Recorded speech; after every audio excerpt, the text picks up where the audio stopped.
15 décembre 2017, lors d'un prêche, Mohamed Tataï tient des propos jugés antisémites.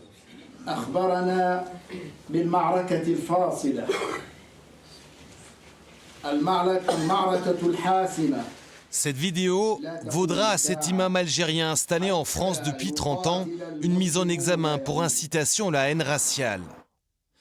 C'est pour éviter ce type de dérive qu'Emmanuel Macron souhaite mieux encadrer les prédicateurs musulmans, notamment les imams détachés envoyés par des pays étrangers.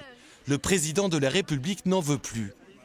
Cette sortie de ce qu'on appelle l'islam consulaire est elle aussi extrêmement importante pour pouvoir réduire ces influences étrangères et là aussi permettre de s'assurer que chacune et chacun respecte pleinement les lois de la République dans un cadre qui est connu de tous.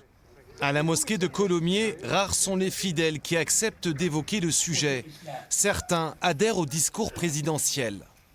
Ce qui est vrai, c'est que s'ils veulent mettre un terme à cette anarchie qui existe, qu'on amène n'importe quoi, n'importe qui, oui, elle est normale. Au lieu de la ramener de l'étranger, en fait, des préférences, on a des jeunes. Pourquoi on n'étudie pas, on ne donne pas des cours des mêmes et tout ça?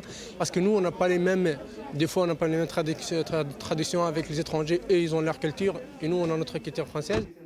D'autres musulmans sont plus réservés.